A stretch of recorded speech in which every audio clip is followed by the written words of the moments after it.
And because of all of that, we believe that this is a co-conspirator statement by allowing them to properly conduct themselves following the murder of two of their own associates. This call that you're about to hear is the reaction that a couple of alleged YSL members have after people get shot and killed. Now, the way that this went down in court, when the prosecution brought this call up, they didn't give a real introduction. And so they played the call, then they started explaining it later.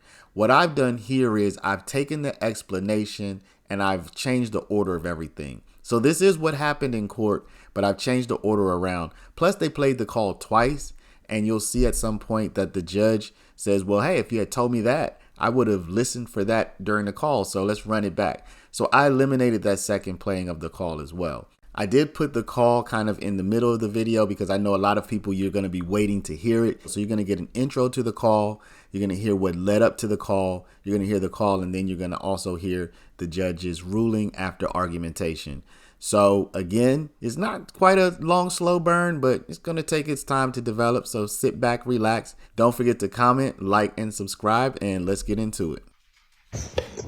So, Your Honor, just so the court is aware, we believe that the Shamel Drinks murder is the culmination of a few different events, really starting in February of 2022. On February 9th, 2022, Rayshawn Bennett, also known as YFN Lucci, was stabbed in the Fulton County Jail by Jaden Myrick, a YSL associate. He did not pass away, so believing that they wanted to finish the job, on February 22nd, 2022, another YSL associate, Christian Eppinger, reached out to another YSL associate, Antonio Sumlin, to get permission to finish off what Jaden Myrick did not do. That information about Mr. Bennett being stabbed in the jail in February hit the media sometime early March. I think maybe around March 3rd or March 4th is when that information was released to the media. On March 11th, in the early morning hours, that is when Christian McMiller and Darius Ford were murdered, pending that release. We believe that they were murdered by Wyeth and Associates. We have shell casings from the murder scene that match a shooting that happened on March 16th that I'll get to in a moment. After the shooting of Mr. Ford and Mr. McMiller in the early morning hours on March 11th, there was another shooting on March 12th in which a YSL associate, Stephen Harris, shot at in the direction of 12 Atlanta Avenue, which is a YFN stronghold, hitting a YFN associate. His name is escaping me at the moment.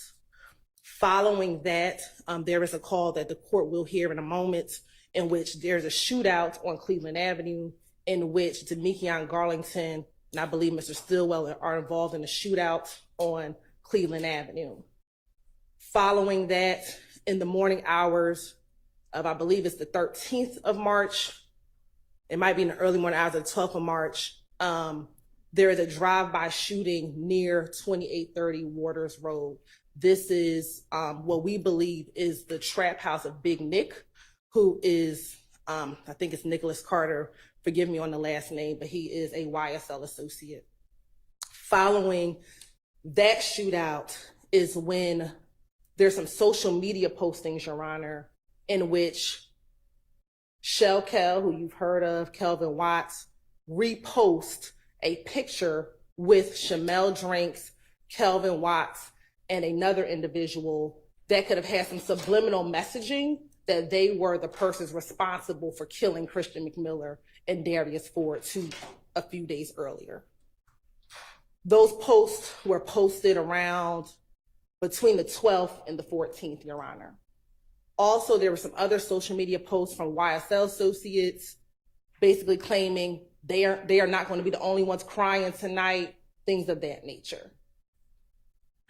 Then we have the murder of Shamel Drinks on March 14th at about 9:55 p.m. in the evening. And then following the murder of Shamel Drinks, we have on March 16th in the early morning hours around 12 o'clock a.m., another drive-by shooting at 2830 Waters Road, where you will hear some wiretap calls of Mr. Garlington, Mr. Stillwell, and Mr. Farley actually at the house during the time of the drive-by shooting, or immediately after the drive-by shooting. And then Mr. Stillwell and Mr. Nichols are apprehended on March 17th. So understand that timeline. A number of these early wiretap calls are going to come into that time period with when all those events are happening, go further and going into the conspiracy around. All right, thank you. That's helpful. Oh, that shit was Chris name. Yeah, man. Yeah, that was crazy, boy. Man, I was just going through what I'm calling when I had them posts. He told me, man, tell Corey, I said, what's wrong? I told you that. Yeah, that's why I got that. I'm like, man, that just too crazy. But that's a fool. Boy, I'm like, damn, boy. They hit him more on this. I don't know. I think he the one that got shot in the head. Like, everybody been said he hadn't died first. Like, that's what they were saying at first. They were just like, bro was in critical condition for a minute. I heard he got hit in the head. Yeah, but Roger hadn't got there told me what happened to him. He had that DM me like, man, bro just died too. So we just turn on the video chat shit. But he was like Roger said it came from Summerhill, but Quay just said they got into it with when they was at Chit Chat, they got into it with them henchmen niggas. Who niggas? Man, I think them niggas a whole lot of rent them folk, man. You know, Them folk been going back and forth, they gonna answer. All I rent? Nah, not him, but like his little young nigga. Oh yeah, I heard that little hitchman shit. Yeah, Quay said when B Slime just had the show, for B Slime them got down, rushed to the car to get the file, some shit they hadn't got into it. Yeah. That's crazy right there. My cousin just called him, so he know what he told me to pull up. He got down, he know what happened. Yeah. I'm finna pull up and got down, see what the hell going on. So what the hell you all coming from the car? Yeah, man, they went a little cord, man. Oh yeah, so I thought he went to traffic or something. Yeah, that's what I thought, cause everybody going to traffic. I be telling that nigga they go to traffic. But I ain't even say that to him last night, saying to put their clothes on. Okay.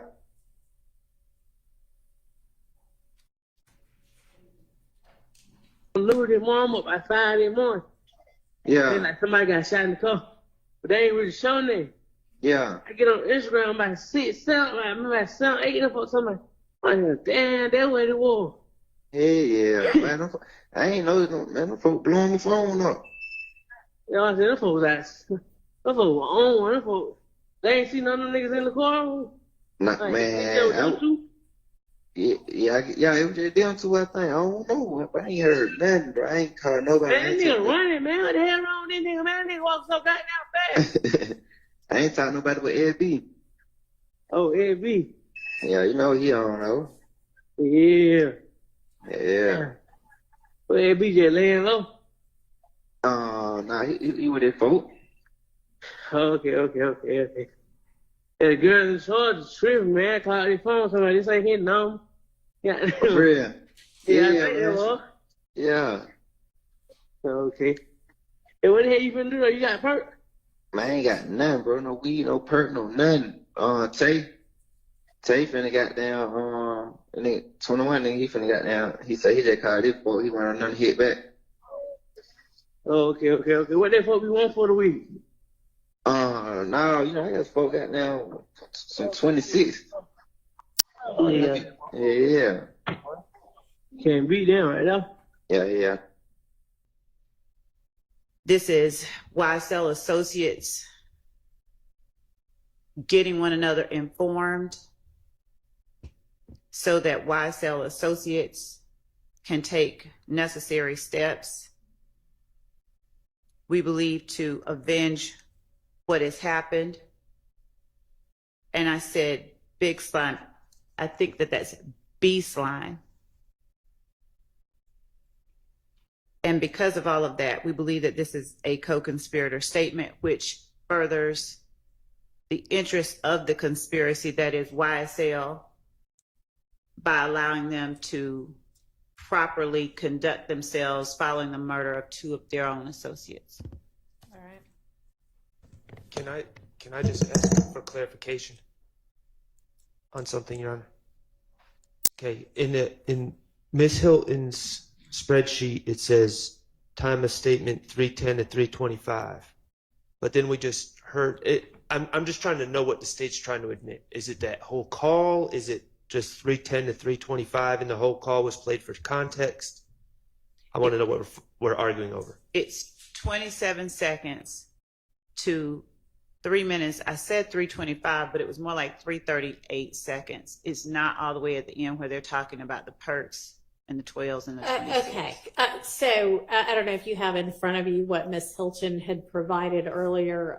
In her time of statement says 3 minutes, 10 seconds to 3 minutes, 25 seconds.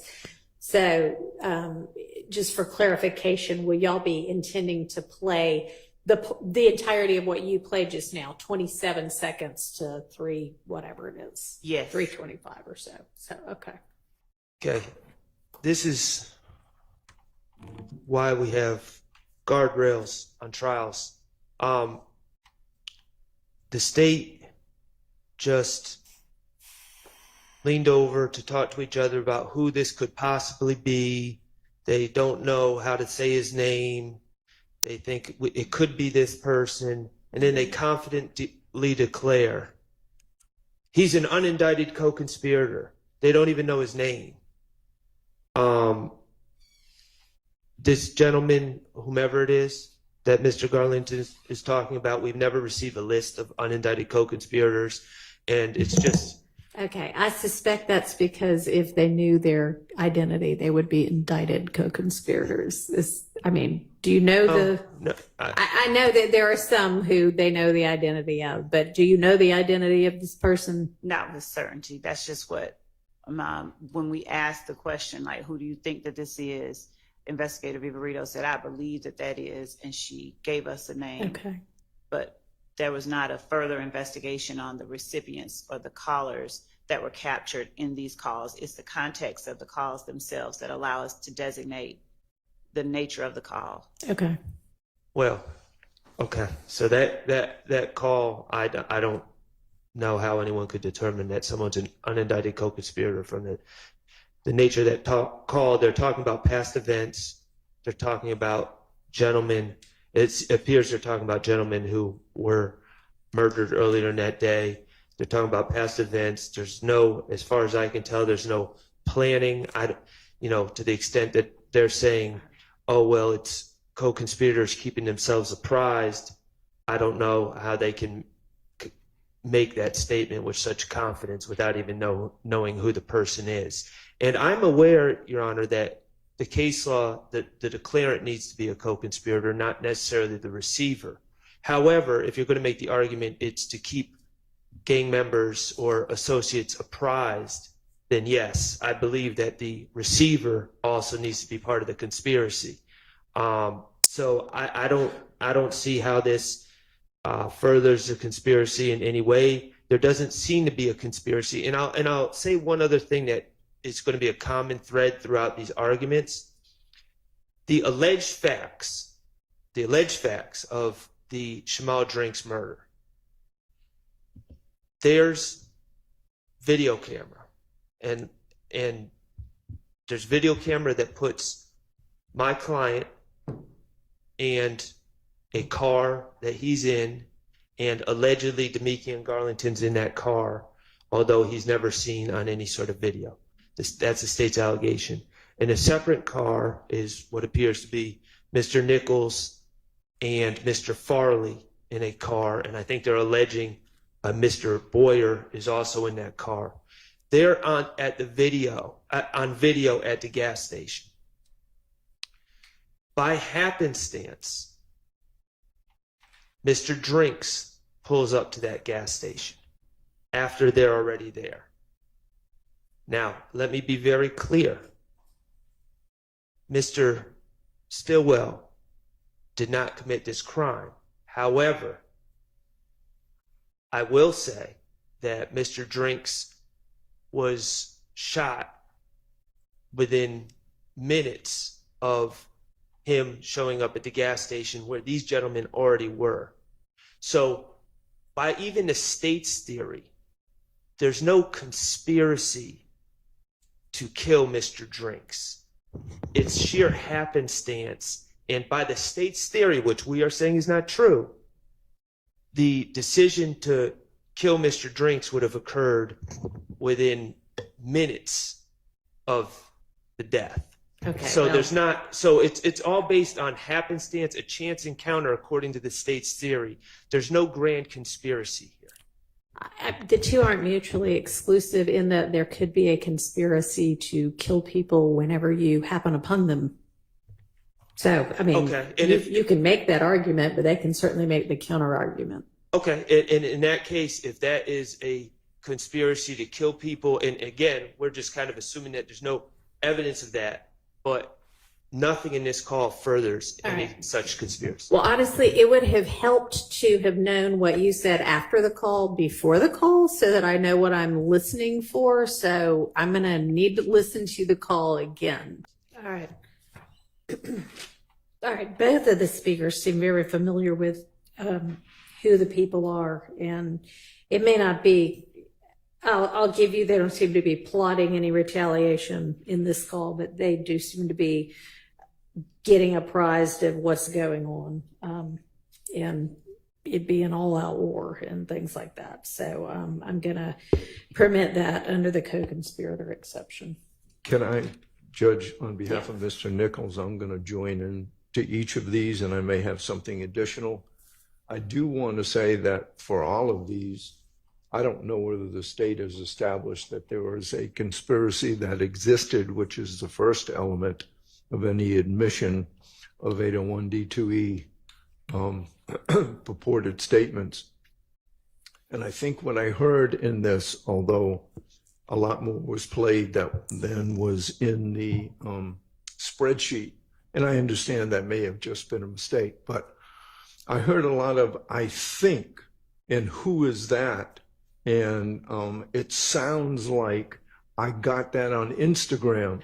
So I want to have a continuing objection, and I'll object again when it's appropriate, to what's commonly referred to as nested hearsay, which is somebody saying what somebody else said. It's hearsay nested within hearsay.